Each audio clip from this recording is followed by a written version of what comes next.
आज की इस वीडियो में हम जंगल की नहीं बल्कि पानी के दानव की लड़ाई देखने जा रहे हैं, जिसमें मगरमच्छ और बाकी जानवरों के बीच घमासान लड़ाई होगी। इस लड़ाई में कौन जीतेगा इस बात का तो पता लग ही जाएगा, लेकिन इस वीडियो में आपको मगरमच्छ की ताकत के बारे में भी जानकारी मिलेगी। तो चलिए यहीं से स्टार्ट करते हैं। मगरमच्छ जानवरों की वो प्रजाति है जिसके हमले का तोड़ किसी दूसरे जानवर के पास नहीं होता, और ऐसा आज से नहीं बल्कि लाखों वर्षों पहले से होता आया है। लेकिन अगर आपको इन पर हुए किसी हमले से ये लगता है कि मगरमच्छ मारा जाएगा तो जल्दी से अपना भ्रम दूर कर लो, क्योंकि इनके बॉडी के टफ स्किन के बाद इनके शरीर में एडिशनल बोन्स भी होते हैं, और इसके ऊपर भी इसकी स्पाइन पर एक लंबी हार्ड प्लेट, जिससे कि इनका शरीर बिल्कुल वैसा ही हो जाता है जैसे कि किसी बॉडी आर्मर के ऊपर एक और आर्मर पहना दिया हो। और इनका शक्तिशाली जबड़ा तो किसी भी शिकार की ऐसी की तैसी करके रख देता है, क्योंकि इनका बाइट फोर्स लगभग 3700 PSI होता है, जिससे कि ये क्या कर सकते हैं ये तो आपको ये दोनों क्लिप ही बताएंगे। जिसमें तो पहले इस दरिया की है जहाँ पर ऊपर ये कंगारू का बच्चा था और नीचे पानी में ये मगरमच्छ उसके ऊपर नजरें गड़ाया हुआ था, जिसके कुछ देर बाद इस बेबी कंगारू को भी प्यास लग जाती है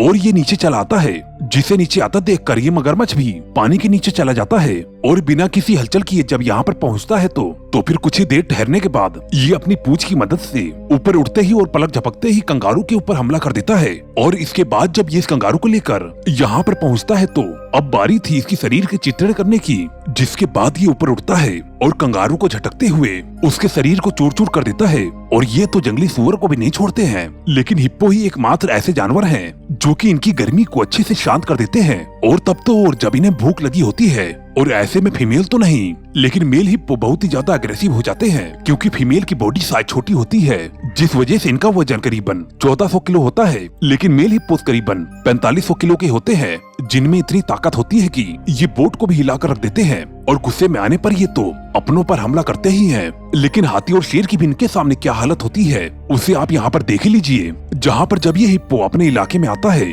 तो इसे पता चलता है कि यहाँ पर अब कई शेर आ चुके हैं, लेकिन फिर भी ये हिम्मत नहीं हारता। लेकिन पहले तो ये बड़े ही आराम से इन्हें यहाँ से भगाने की कोशिश करता है, लेकिन ये शेर अब मारने के बजाय इन्हीं का शिकार करने को तैयार हो गए थे। और वहीं इधर इस गड्ढे में और भी कई हिप्पोस नहा रहे थे, और अब ये हिप्पो भी इन्हीं की तरफ आ रहा था, जिसके यहाँ पर आते ही जब ये अपने गड्ढे में किसी दूसरे हिप्पो को पाता है तो फिर ये फौरन ही उसके ऊपर हमला कर देता है। और इधर ये हिप्पो भी हार मानने को तैयार नहीं था। शेर इस पर क्या हमला करते, बल्कि ये तो इन्हीं के ऊपर हमला करते जा रहा था, जिसमें एक पल के लिए ये हिप्पो इतना ज्यादा अग्रेसिव हो जाता है कि इधर हाथी भी इससे डरकर भाग जाते हैं। और इस बीच तो ये अपने दांत को भी लड़ाता है और सिग्नल देता है कि ये शेरों की बोटी बोटी कर देगा, बस इनमें से कोई हिम्मत तो करके देखे।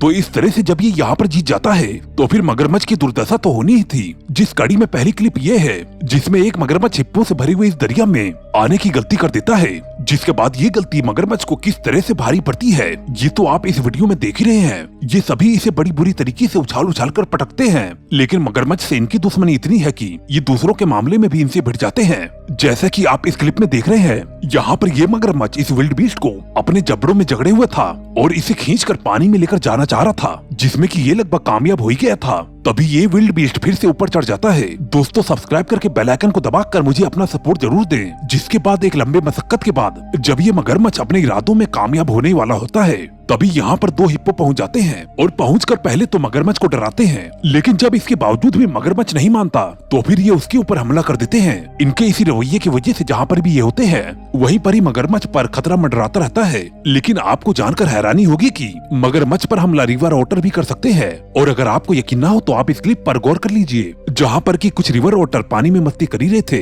तभी यहाँ पर एक काइमन मगरमच्छ पहुँच जाता है और आते ही एक रिवर ओटर पर झपट पड़ता है, जिसके कुछ ही सेकंड में ये उसे मार डालता है। लेकिन अब तो रिवर ओटर भी एकजुट हो जाते हैं और सभी के सभी इसके ऊपर टूट पड़ते हैं। काफी देर तक काइमन पर हमला करते हुए झाड़ियों में ले जाकर ये उसे मार डालते हैं, और जिसके बाद ही अपने मरे हुए साथी को भी अपने साथ लेकर जाते हैं। लेकिन इनके अलावा जैगुआर भी इस काम को करने की हिम्मत रखता है, और ये तो पानी में 20 मिनट तक भी रह सकते हैं, जिसका भरपूर फायदा ये मगरमच्छ का शिकार करने में उठाते हैं। जिसका एक प्रमाण ये फुटेज है जहाँ पर ये जैगुआर इस नदी में तैरते हुए पहले तो पानी से बाहर आता है और किनारे से ही आगे बढ़ते हुए ये मगरमच्छ को ढूंढ ही रहा था। तभी इसे दूर दो काइमन दिखाई देते हैं, जिन्हें देखकर ये पानी में होते हुए करीब पहुंच जाता है और अचानक से ही उसके ऊपर अटैक कर देता है। काइमन कुछ सोच पाता इससे पहले कि ये उसे अपने जबड़ों में दबाकर निकल लेता है। और इससे भी बेहतरीन शिकार इस क्लिप में होता है, जहाँ पर ये जैगवर निकल कर नीचे आता है और यहीं पर सामने उसे एक कायमन दिखाई देता है, जिसके पीछे आकर ये जैगवर यहीं ऊपर से आके उसे देखता है और इसके और करीब आने का इंतजार करता है। और फिर जब इसे एक सटीक टाइमिंग मिलती है तो ये कायमन के ऊपर छलांग लगा देता है और अपने जबड़ों में दबाकर कायमन को पानी से बाहर लेकर चला आता है। लेकिन हर बार इन्हें छलांग लगाने की जरूरत नहीं होती, क्योंकि कई बार ये इस तरह से साइलेंटली शिकार कर लेते हैं जहाँ पर कि कायमन इसे देखकर इसका ही शिकार करने चला आता है। लेकिन यहाँ पर तो कायमन का दांव उसी के ऊपर भारी पड़ जाता है और जगुआर पानी में इसी का शिकार कर लेता है। एनाकोंडा किस आफत का नाम है ये तो आप भी जानते हैं और ये अपने शिकार को जिंदा निगल जाते हैं, इस बात से आप भी वाकिफ हैं। और इसी बात को ये एनाकोंडा इस क्लिप में प्रूव कर रहा है, जिसमें कि ये एक बेबी क्रोकोडाइल को जिंदा ही निकल रहा है और निगलते निगलते आखिर में ये मगरमच्छ एनाकोंडा के पेट में पहुंच जाता है।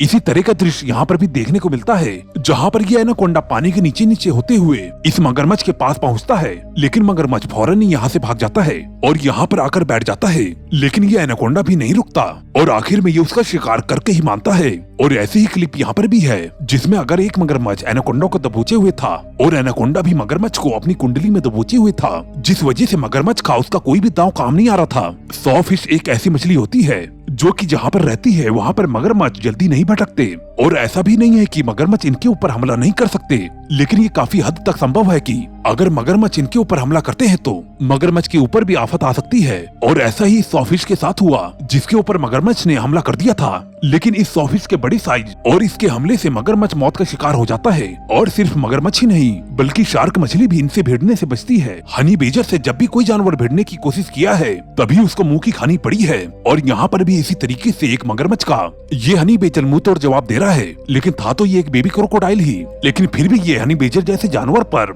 हमला करने की गलती कर दिया था, जिसके बाद तो ये हनी बेजर इसके पीछे हाथ धोकर पड़ जाता है। इस बीच कभी हनी बेजर मगरमच्छ के ऊपर हमला करता है तो कभी मगरमच्छ हनी बेजर के ऊपर, और आखिर में इस लड़ाई में जीत हनी बेजर की ही होती है और ये बेबी क्रोकोडाइल को मारकर उसे लिए चलते बनता है। दोस्तों आपको ये वीडियो कैसी लगी हमें कमेंट करके जरूर बताएं। और दोस्तों इस वीडियो को बनाने में काफी मेहनत लगी है, कृपया करके मुझे 1 लाइक जरूर दे दें। मैं मिलता हूँ आपको अगली वीडियो में। Okay bye.